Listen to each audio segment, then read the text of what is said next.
sur ce port d'Abidjan. Je ne vois pas ce qu'on veut prouver là. Non, on veut démontrer que le marché ivoirien est aux mains de la France, qui était opposé un temps, parce que je me rappelle, j'ai eu une lettre du ministre Patrick Achix qui se plaignait.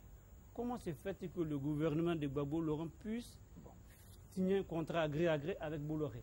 Voilà, c'est de la part un peu le problème du terminal d'Evry. Ce que vous souhaiteriez, c'est vous qui êtes italien, c'est que ce soit le port de Naples, quoi, que ce soit qui Non, vient, pas le port de Naples, mais je vais dire par là, aujourd'hui, ceux qui disent qu'ils sont aux côtés de la France, hier, ils étaient contre les intérêts de la France en Côte d'Ivoire, c'est ce que je veux souligner. Non, je suis d'ailleurs... Vous dites la gestion du port, voilà, ça explique que Alassane Ouattara ne soit pas président de la Côte d'Ivoire. Non, ça n'explique pas. Voilà, je partage d'ailleurs, moi je partage votre analyse. L'analyse que vous faites. Il y a un directeur général du port, il est ivoirien. Je partage l'analyse que vous faites. Il se trouve tout simplement que quand arrivent les problèmes, alors on sort tous les dossiers des tiroirs. Oui. Parce que c'est de ça qu'il s'agit ici maintenant. C'est-à-dire qu'on se dit, finalement, le président Gbagbo a remis l'économie, 70% de l'économie ivoirienne à la France, pour se faire taper dessus par la suite. Je pense que c'est quand on regarde ce reportage, aujourd'hui, c'est à cela qu'on aboutit. Mais ça montre aussi, en fait, l'ambiguïté des relations entre la France et l'Afrique en général, et la Côte d'Ivoire en particulier, où, effectivement, on a l'impression que la France et le président français, surtout Nicolas Sarkozy, est le faiseur de roi en Afrique. Et c'est ça qui est dangereux. C'est quelque chose que vous ne comprenez absolument pas. On peut prendre la parole quand on veut. C'est l'indépendance. Oui, d'accord. C'est l'indépendance des grands groupes français. En France, les groupes privés ne sont pas sous l'autorité du gouvernement. Si M. Bolloré veut aller investir où il veut, même à Taïwan, avec lequel la France, mais c'est pas à moi que vous allez faire gober ça. Quand le chef de l'État français se déplace, quand un chef d'État français se déplace, et ça c'est depuis Valéry Giscard d'Estaing, quand le chef de l'État français se déplace, dans son avion, il y a toujours à peu près 60% d'hommes d'affaires et privés. Et d'ailleurs, on appelait le président Jacques Chirac, on l'appelait le premier commercial de France. Quand on va vendre les frégates à Taïwan, c'est avec les hommes français, avec les hommes politiques. C'est les hommes politiques qui frappent à la porte. Non, les armes, c'est tout à fait différent. Il faut l'autorisation du gouvernement pour exporter des armes. Mais en revanche, si vous voulez, c'est pas M. Sarkozy qui a dit à M. Bolloré de s'intéresser à la Côte d'Ivoire, contrairement à ce que vous pensez. C'est M. Bolloré qui a décidé lui-même, en fonction des intérêts de son groupe, comme l'a dit le président Gbagbo, c'est win-win, c'est M. Bolloré qui, tout seul, comme un grand garçon, a décidé d'investir dans le port d'Abidjan. Mais il se trouve tout de même que M. Bolloré est celui qui va donner un navire privé à M. Nicolas Sarkozy pour passer ses vacances juste après son élection, et qu'il se trouve tout simplement... Et il se trouve tout simplement, si vous permettez, qu'il y a d'accord. Revenons sur la Côte d'Ivoire. On va répondre. Vous ne voyez pas de rapport. Quand ça vous gêne, vous ne voyez pas. Total fait le plus grand chiffre d'affaires et le plus grand bénéfice. La France ne produit aucun pétrole. Et il fait ce chiffre d'affaires-là avec le pétrole africain. C'est avec l'argent du pétrole africain qu'ils corrompent tous les chefs d'État, qui corrompent tous les chefs d'État français. Donc ça veut dire que Total et Bolloré ont acheté toutes les voies. Oui, mais ce que je vais expliquer par là, c'est que aucun journal français ne s'est interrogé un seul instant. Pourquoi le Parlement français n'a pas mis en place une commission parlementaire pour enquêter sur l'attaque en 2002 de la Côte d'Ivoire? Pourquoi le Burkina a pu organiser cette attaque-là et à quelle fin?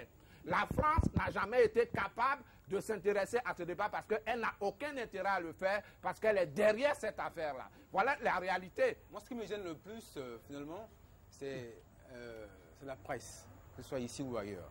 Ce qu'on aura dit, c'est juste, mais pour revenir à la presse, on est un peu surpris. Il s'en va à lui parce qu'il ne tient plus là.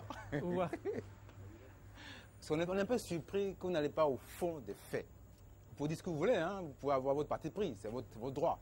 Mais quand même, quand vous prenez la liberté de presse partout dans le monde, on aurait souhaité quand même que des confrères qui ont beaucoup plus de moyens que nous sans doute aillent au fond des faits, mais ne prennent pas parti, comme ça, savoir ce qui se passe. Si on revient à la situation actuelle en Côte d'Ivoire, vous savez qu'il y a une commission qui est fort close, mais tout le monde en tête a dit c'est les résultats. Contrairement à ce que vous pensez. Attendez, laisse-moi terminer. Ouais. Je pense quand même qu'on est correct. Quand on dit cette commission n'a pas droit à la parole, qu'on confie l'affaire à une autre juridiction ou à autre chose, c'est la nouvelle destination qu'on regarde. Pourquoi vous choisissez de regarder derrière ce qui est dépassé? Ça, c'est ça. Et puis, on le laisse reprendre. Pourquoi j'ai accepté de participer à ce débat où l'animateur est à 100% partisan, où tous les autres invités ivoiriens sont complètement partisans? Pourquoi? Précisément parce que ça m'intéressait d'avoir votre point de vue, d'avoir votre point de vue. Parce que c'est mon métier de recueillir les points de vue. Moi, je n'ai pas d'intérêt particulier en Côte d'Ivoire, ni à l'égard du côté de M. Ouattara, ni du côté de M. Gbagbo. Voilà, mon dernier reportage était en Afghanistan, c'est un peu loin de la Côte d'Ivoire. Donc, voilà, il y a ce débat, je vous ai entendu, je ne peux pas dire que je partage tout ce que vous avez dit, mais je vous ai entendu, et ça m'intéresse, parce que vous êtes des Ivoiriens importants, chacun dans votre domaine, la radio-télévision ivoirienne, les affaires, l'université. Très bien. Vous avez votre avis et ne pensez pas que nous, les journalistes, nous ne sommes pas intéressés par votre avis. Et c'est d'ailleurs pour ça, je le répète, que j'ai demandé, j'espère que j'aurai une réponse demain, de rencontrer à nouveau le président Gbagbo. Je vous pose une question très amicale, très fraternelle. Vous étiez en Afghanistan. Vous pensez que l'élection du président afghan s'est faite dans des conditions... le président Karzai s'est fait dans des conditions plus acceptables que celles de Gbagbo. Et pourtant, la France a applaudi, les États-Unis ont applaudi, l'Union européenne a applaudi. Il y avait des bourrages d'urnes, tout le monde s'est rendu compte que c'était une élection qui a été faite uniquement pour maintenir... C'est une marionnette des États-Unis. Une marionnette des États-Unis. Et quand c'est comme ça, l'Union européenne ne demande pas à une armée d'aller déloger Karzai parce que ça sert les intérêts de l'Europe. Mais quand ici, ça ne sert pas les intérêts de l'Europe, à savoir la France, alors tout le monde se déchaîne et tout. Nous disons, nous ne pouvons pas. Ce n'est pas être partisan. Moi, ça fait, je vous explique. S'il y a une seule personne qui ne peut pas être partisan dans ce jeu-là, c'est moi, pour deux raisons. La première raison, c'est que je suis le seul journaliste et unique ivoirien à avoir rencontré Alassane Ouattara alors qu'il était gouverneur de la BCEAO. Donc je l'ai connu avant de connaître Gbagbo.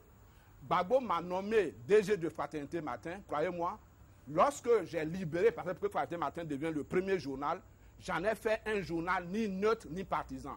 On m'a dégommé, je suis resté 4 ans sans salaire. Jusqu'à aujourd'hui, je suis sans salaire. Je suis toujours journaliste à Fraternité Matin, mais je ne suis pas payé.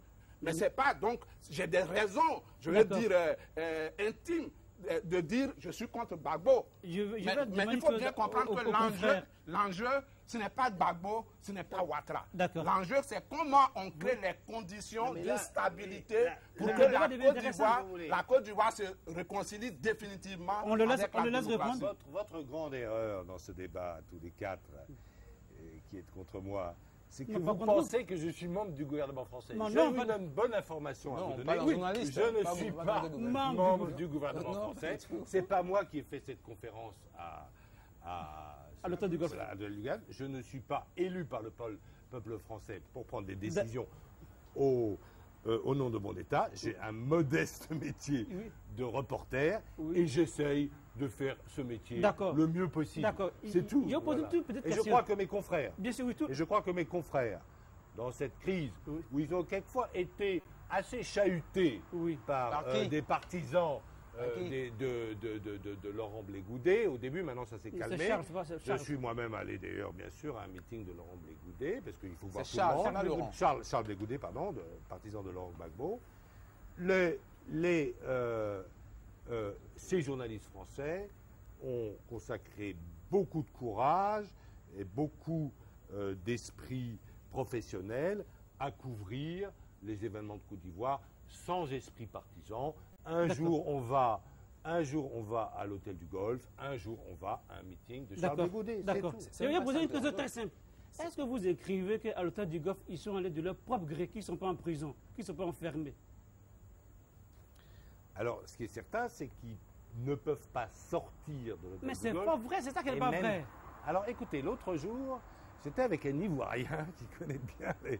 Il ne peut pas sortir du Golfe? Donc j'ai demandé, on visitait la Riviera, et passé devant l'ambassade américaine, et je lui ai dit,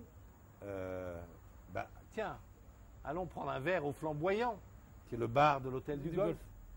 Et il m'a dit, mais c'est ivoirien. Il m'a dit, qui n'est pas du tout d'ailleurs antique Gbagbo. Il m'a dit, mais tu es fou, ils vont nous tirer dessus.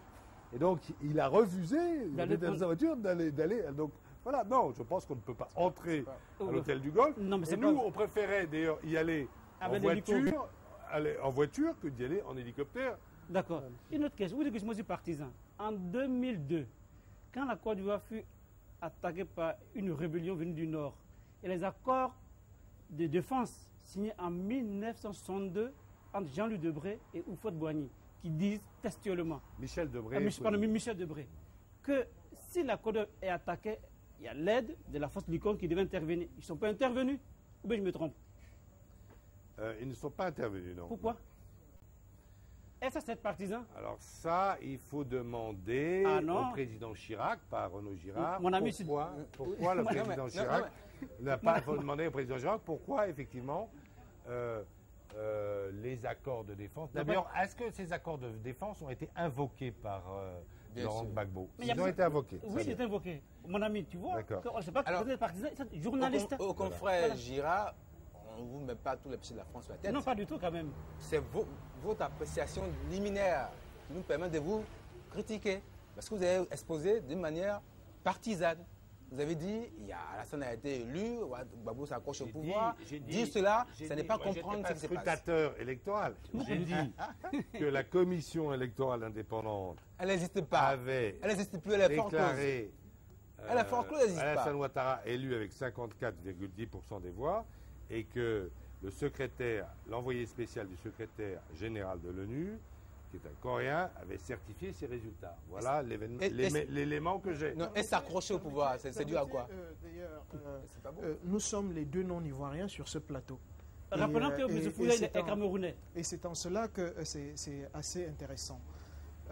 Il faut reconnaître une chose, c'est que je ne partage pas l'avis de Franck Abou sur la non-existence maintenant de la CEI. La CEI est une institution qui est appelée à rester et qui va continuer à organiser les élections. Seulement, permettez. J'ai pas dit ça. Oui. J'ai dit que la CEI était fort close. 3 jours après, on n'avait plus le droit de donner un résultat. Permettez. Ça, c'est un fait, quand même. Permettez. Oui. Il se trouve que, je continue à dire, et c'est pour cela que nous abordons ce thème, le rôle des médias. Qu'est-ce que les médias ont fait? Les médias ont-ils donné la bonne information? Et c'est là que je dis, de part et d'autre, c'est-à-dire que de ce côté de l'Atlantique et de l'autre côté de l'Atlantique, il y a un effort qui n'a pas été fait malheureusement. C'est-à-dire que quand la CEI se trouve incompétente à proclamer les résultats provisoires, il se trouve que j'ai posé la question aux autorités de l'ONUCI. Comment se fait-il que la CEI aille proclamer les résultats au QG? Et malheureusement, vous n'avez pas cet élément-là. L'élément qui, l'interview que monsieur le président de la CEI a accordé à France Inter, à Radio France Internationale, alors qu'il était déjà en France. Il ne dit pas qu'il était menacé, il dit qu'il avait des pressions. Mais il n'avait qu'à réunir la presse nationale et internationale et à dire, voici les tendances à l'heure actuelle et je demande la protection des Nations Unies. On ne serait pas là en train de vivre une situation inédite comme celle que nous vivons aujourd'hui. Mais malheureusement, que ce soit les journaux ivoiriens ou que ce soit les journaux, notamment français, personne n'a pris la peine de dire il y a quelque chose qui ne tourne pas rond dans cette histoire. C'est-à-dire, et ça c'est vrai, il y a quelque chose qui n'a pas tourné rond et personne n'a pris le temps d'informer le public, l'opinion publique nationale et internationale sur cette anomalie. Si, maintenant, on l'a fait.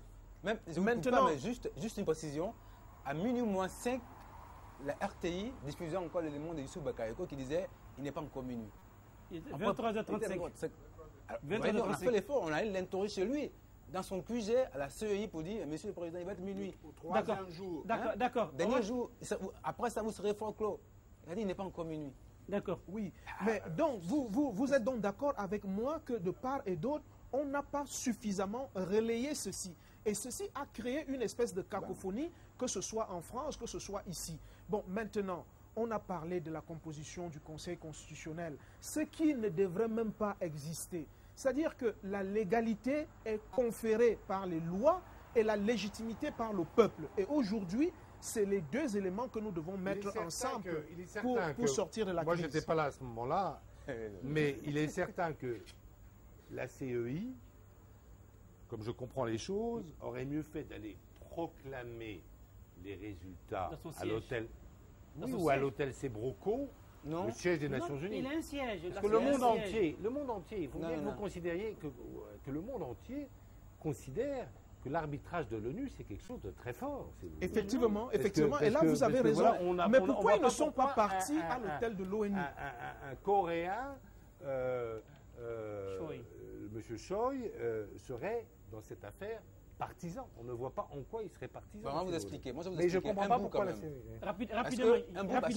M. Choi, moi, demain, vous n'avez pas les images. J'ai des images où Choi dit, je viens juste pour accompagner les Ivoiriens. Ça, c'est ce que je veux voir. Le processus, je le satisfie jusqu'à quand il va à son terme.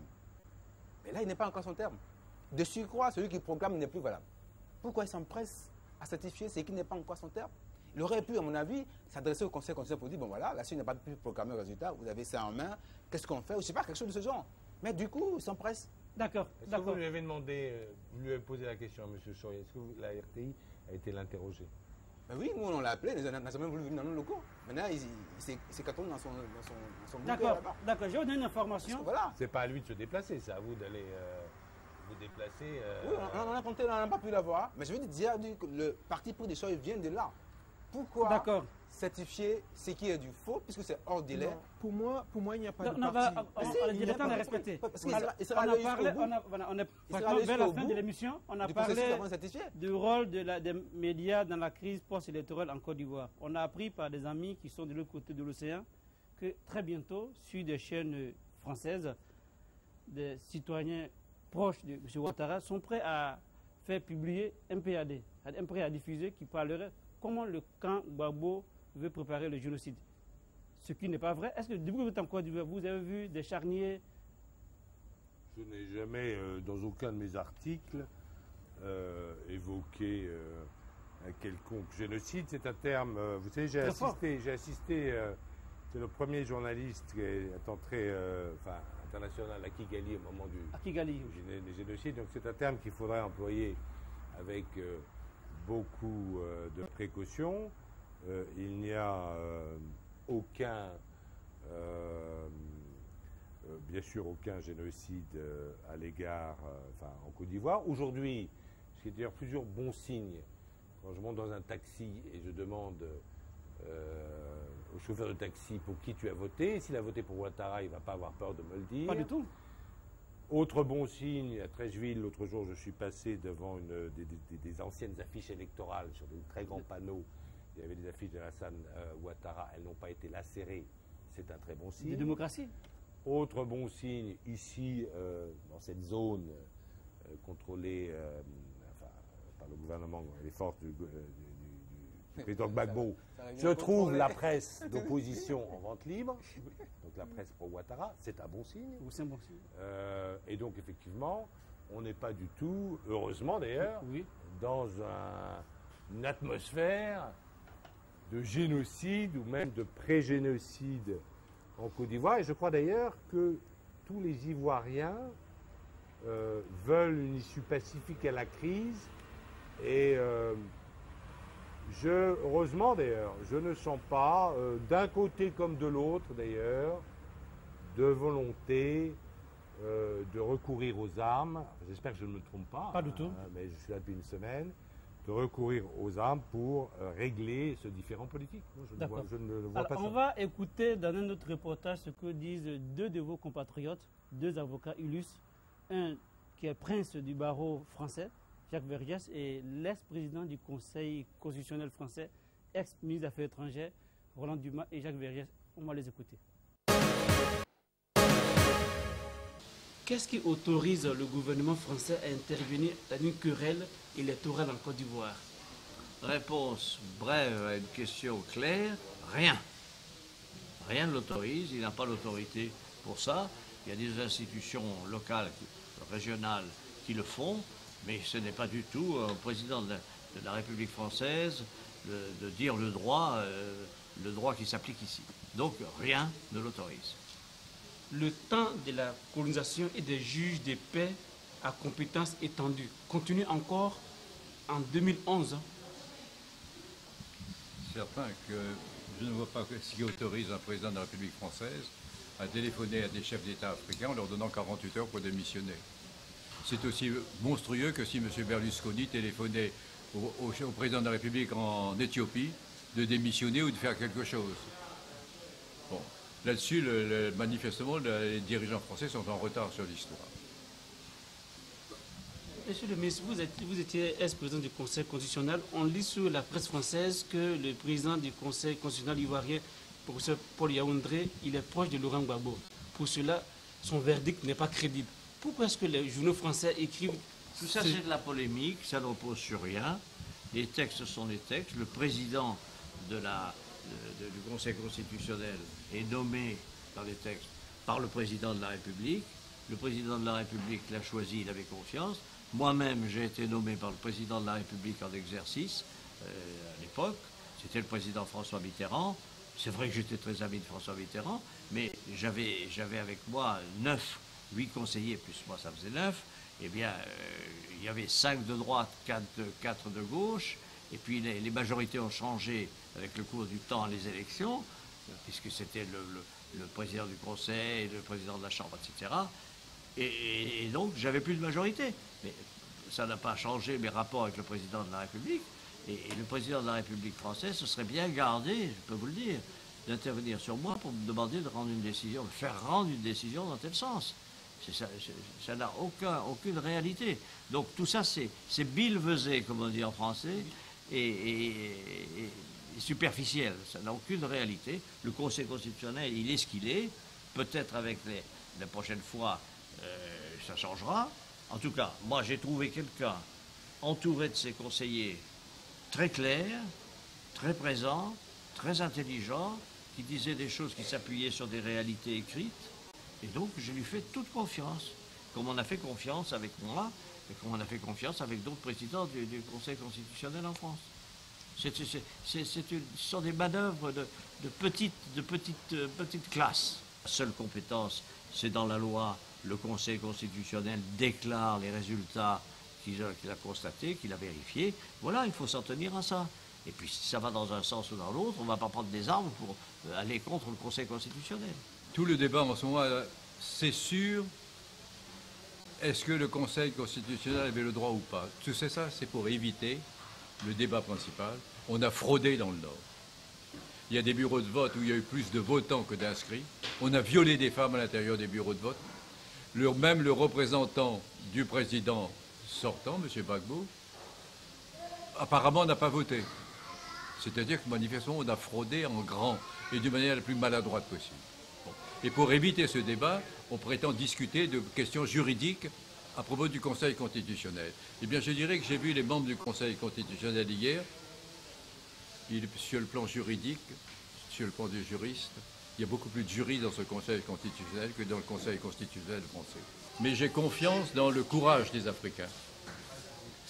Je sais que dans les guerres actuelles, ce qu'on appelle les guerres asymétriques, ce n'est pas la force matérielle qui l'emporte, c'est la force morale.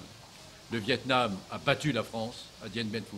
Le Vietnam a battu les États-Unis. L'Algérie a battu la France. L'Afghanistan est en train de battre la France et les États-Unis réunis.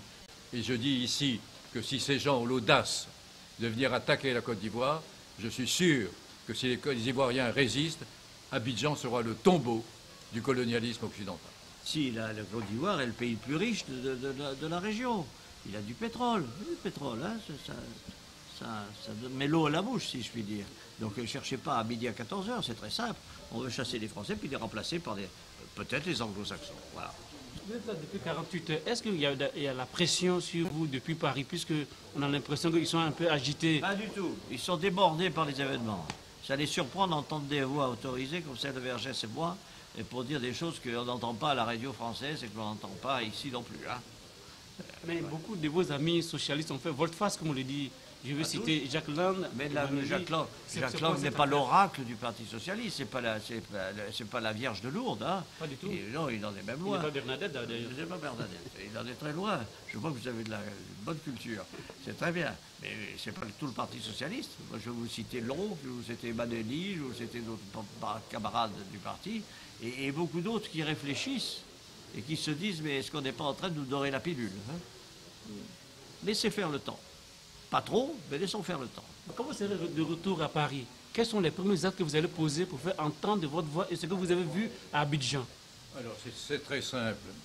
Manifestement, le peuple français, ceux qui dirigent la France ne représentent pas le peuple français. C'est clair. Bon. Et d'ailleurs, la preuve, c'est que les quelques déclarations liminaires que nous avons faites ici ont été reproduites en boucle par toutes les télévisions françaises. Bon. Ça, non pas parce que le gouvernement était d'accord, mais parce que l'opinion est assoiffée de nouvelles. Bon. Pourquoi faire la guerre à la Côte d'Ivoire alors que tout va bien avec la Côte d'Ivoire? Eh bien, quand nous rentrerons en France, nous informerons le peuple français que les dirigeants de la France trahissent les intérêts de la France aujourd'hui et qu'il apporte au peuple français de se soulever pour empêcher ce crime qui serait l'agression contre la Côte d'Ivoire. Vous avez visité un hôpital. Qu'est-ce que vous avez vu? Nous avons vu deux civils blessés gravement. L'un a failli mourir, une balle lui a traversé le cou. L'autre a la jambe brisée. Ces deux civils étaient désarmés. Les forces de l'ONU ont tiré sur eux. C'est-à-dire que les forces de l'ONU se comportent ici comme dans un pays ennemi. Et ceci doit être dénoncé et nous le ferons. C'est le dernier reportage. On est pratiquement en conclusion. On a débuté cette émission avec un thème. Quel est le rôle des médias dans la crise post-électorale en Côte d'Ivoire? Je demande la conclusion à mes invités. Vincent Fouda, professeur universitaire au Canada. Après avoir regardé ces éléments, je relève ce que j'avais déjà dit au début de l'émission, c'est que les journalistes n'ont pas eu le grain à moudre tout au long de cette crise. Et il y a eu des désinformations de part et d'autre. En Occident, on a vu une presse suffisamment orientée dans l'analyse de la crise post-électorale. Et à l'intérieur du pays, on a eu l'impression que les journalistes ivoiriens eux-mêmes avaient démissionné de ce qu'ils avaient à faire. Et il faut comprendre qu'en Afrique, et ça c'est très important, en Afrique, le journaliste est écouté. Et quand il donne une information fausse, bien évidemment, ça trouble la tranquillité de la population. Donc aujourd'hui, ce que nous pouvons recommander à la presse de part et d'autre, aux journalistes de part et d'autre, c'est plus d'objectivité pour permettre justement aux acteurs politiques d'arriver à une situation beaucoup plus stable. Je peux donner la nouvelle pour les prochaines élections au Cameroun, je peux la donner. Nous, on aime les scoops. Vous pouvez y aller. Voilà, je vous informe que Vincent Sostène Fouda, prochain candidat aux élections présidentielles au Cameroun en octobre 2011. Conclusion du directeur de publication de Afrique Compétences. Écoutez, moi, ce que j'ai voulu donner comme image à la Côte d'Ivoire, c'est que la presse, lorsqu'elle est partisane, n'est qu'une poste de propagande. Et c'est pour cela que j'ai développé un concept qui est le concept du virus I3P. Le virus de l'information partielle et partisane. Malheureusement, c'est ce virus-là qui gagne les journaux ivoiriens. Vous ne pouvez pas trouver un seul journal ivoirien capable de faire